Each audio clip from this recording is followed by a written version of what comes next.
Happy New Year's, everyone. Michael DeMond here with the latest episode of starbeam.one, Stand Up and Shine and Chill. It's a little series I put together to keep people updated with my project starbeam.one. The show is modeled after the agile methodology of a stand-up, where you tell your teammates what you're working on, what you're going to be working on, and any sort of friction points that you are encountering. And I've added so much more. Let's begin. Okay, program notes. Start off the show with any sort of big ticket items or big ticket news or big news or news in general worth mentioning at the top of the show and at the top of the year here. It's 2024 and it's New Year.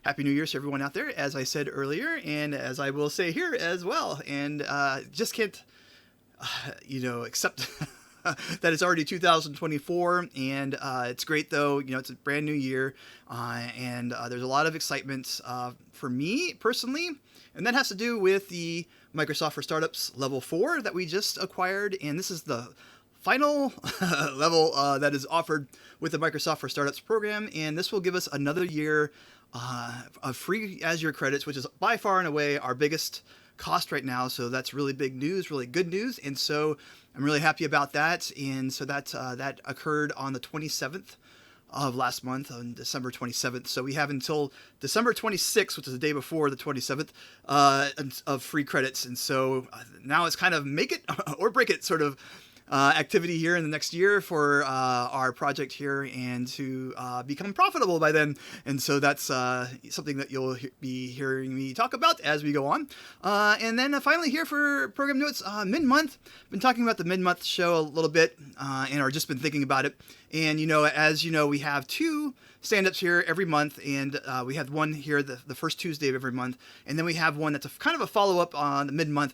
And for some time now, I've been feeling kind of hesitant on doing it, or just kind of accepting it, or appreciating its value, so to speak, I guess is kind of the best way of putting it. And long story short, I'm not sure I'm going to be continuing mid-month, but I'm actually thinking of replacing it with another show altogether. So keep this in mind.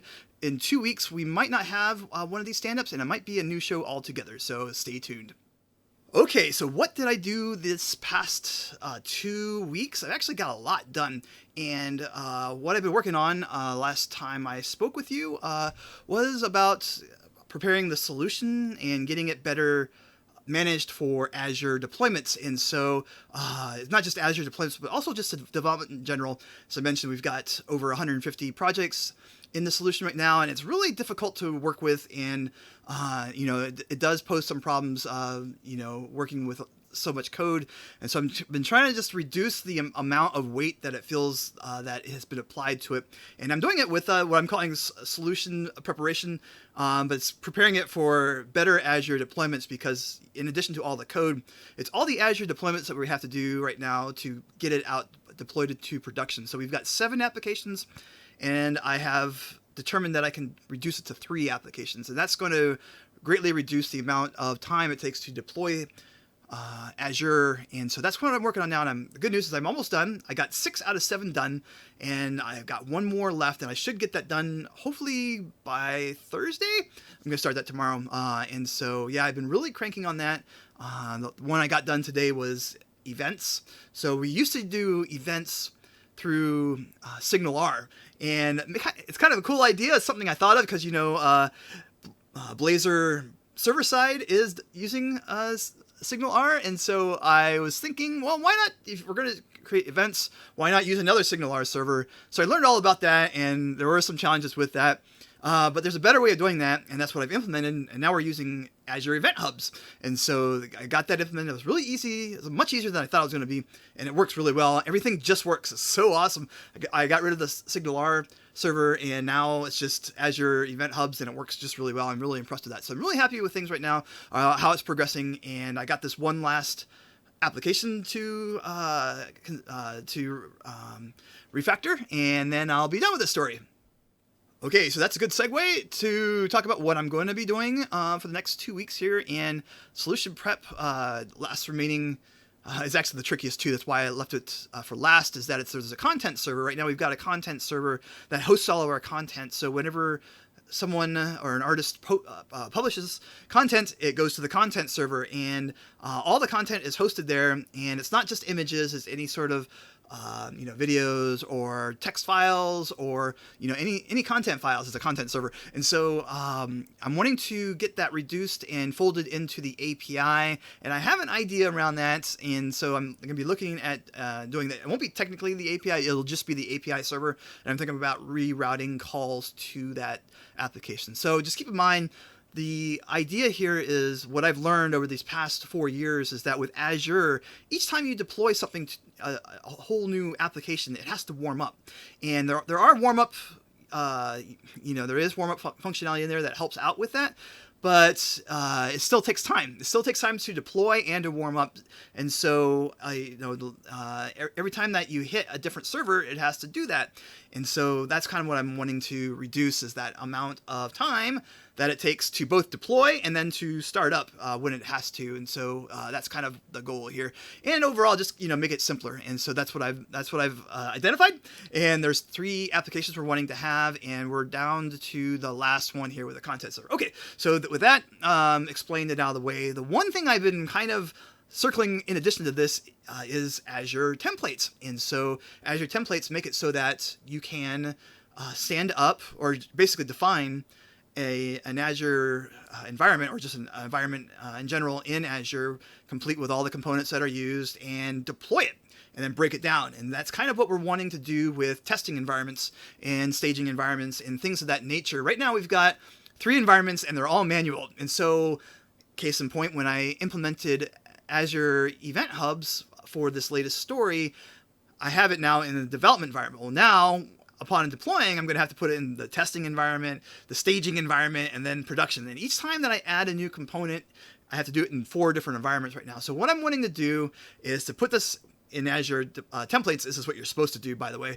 And it's just something I've known about, and I'm just going to bite the bullet here and finally get around to doing that. And so that's going to be my goal here in the next month. And I should also mention here that January is the month that I started getting into Azure 2022.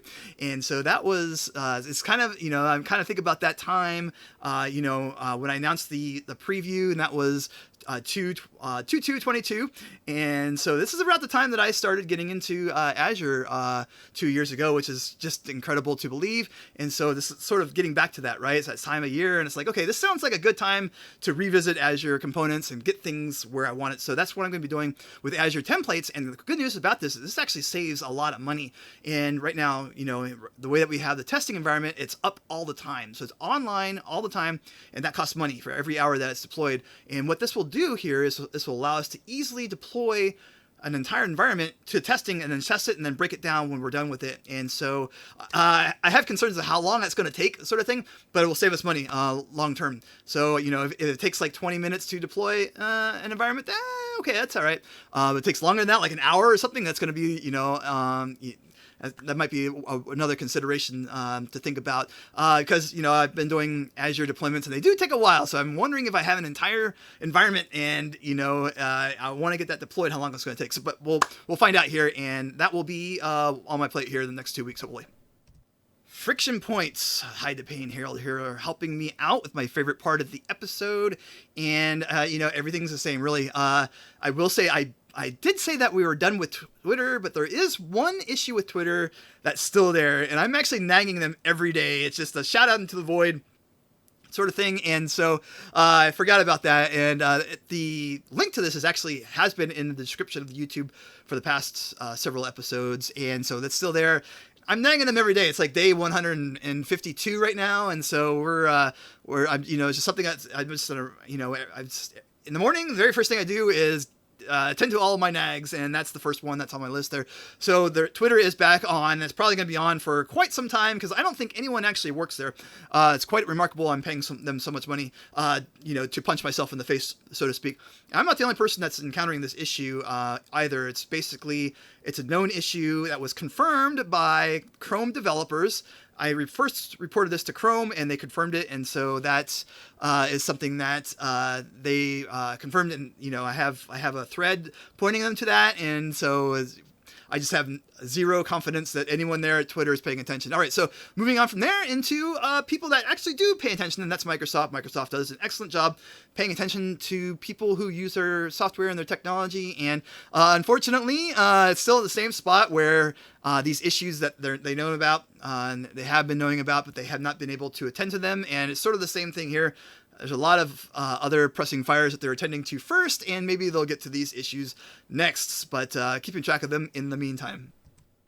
Okay, effectiveness levels. Moving right along here to what we talk about, our feelings. As I like to say, if we all talked about our feelings, the world would be a better place. And so these are different emotional qualities of the project. And I've just been getting really lazy with these. Another one of those things I'm looking at and kind of wondering if I should have these because they're not really moving much. It's sort of talking about feelings. It's just sort of the status quo at the moment. But overall, morale, 7.5. Not spectacular, but not awful either. It's a C. It might actually be a little bit higher right now, just because I feel like I'm getting so much done with optimization of the solution right now and making things easier to work with. So that might be a little bit higher, but I was just lazy. I'm just gonna leave these because these feel about the same. Schedule's at a 7, still the same. I'm kind of wondering if I'm going to do something with the schedule and I've been doing releases every 2 months, and I might skip this next one. We'll see. I'm still kind of feeling it out, and I might actually make V next when I determine what that's going to be. That'll be on the April timeframe. Stay tuned. Technology is the same. We still have those outstanding issues with Microsoft and Twitter, but overall, not bad. Marketing still mystery. It's one of those things where I feel like I've gotten better with not being such a nag on Twitter. I can be a nag with technology companies, but I think on Twitter with people that you interface with on a day-to-day basis, it's a little bit different. And also just knowing when to promote yourself. That's kind of the trick there with marketing. Still about the same, 6.5. Support, haven't really had a lot of support requests, and it's just mostly just talking with direct messages if anyone needs something, and those have been all great. All right, there we go. Quick session there. Quick update. Not a lot really going on. It's just a solution, and we've got another year of Microsoft credits, and I'm just trying to make as much best use of that as possible and try to get the next version out here with subscriptions, and that's going to be a focus hopefully here in the next few weeks, and we'll get the show on the road, so to speak. Okay, well, once again, Happy New Year's to everyone out there, and just appreciate all the support and purchases. We're still averaging about 10 flares, $10 per day in volume, and not spectacular, but not bad either for not doing any sort of marketing or anything like that. So everything's pretty okay right now. So until next time, stay safe and stay bright out there. Goodbye.